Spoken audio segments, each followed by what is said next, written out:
Hi, I'm Anusha Mubashir. I'm an MS candidate for Environmental and Occupational Health at CUNY School of Public Health. I also work as an environmental consultant on Long Island through K through 12 schools. One of the things that I often face in my job is that I'm the bad guy on site. A lot of people want to get the job done quick. A lot of people want to get it done. If there's money involved, there's time involved, we need to get everything done. And I'm often the person that's like, we can't cut corners. We can't, people's health is involved, people's safety is involved.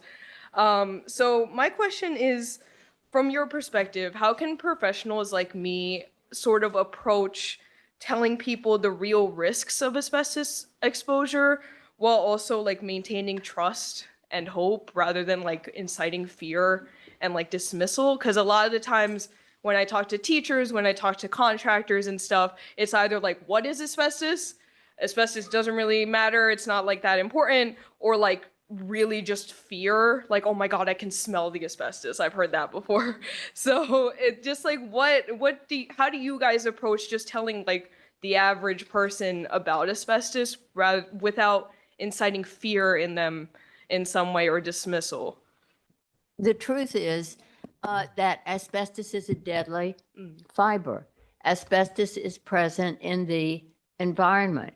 You should avoid exposure to asbestos at all times if you can. And if you can't, then you need to speak to someone who can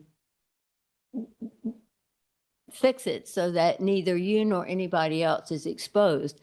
But I think it's also important not to scare people half to death. Yeah. You know,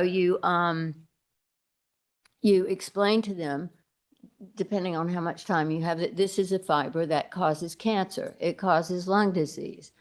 But that there is something called risk. And risk estimates how dangerous it is for you. And this risk has to do with how much exposure you have. It has to do with how long you've had that exposure. It has to do with the dose. But at the same time, there is no safe level of exposure. It's very important to be clear about that. And then, what I usually tell people when that question comes up is, discuss it with your doctor. Unfortunately, a lot of doctors can't answer the question. And Linda and Chris talked about their innovations.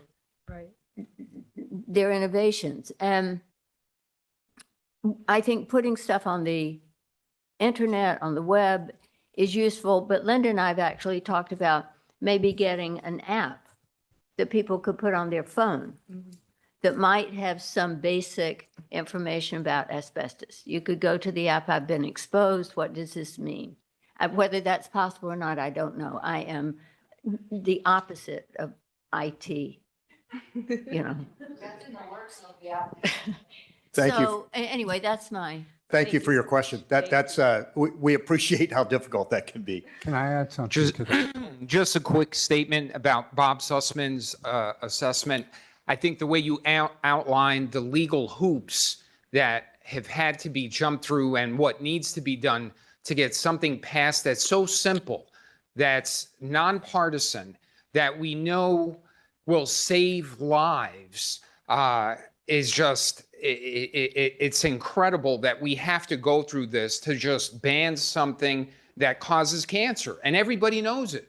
And so I commend you on that fight, Bob. And Barry Councilman had something he wanted to add. Yeah, just by way of explaining to people about this, you should tell them that levels of exposure that are insufficient to be visible can still kill you.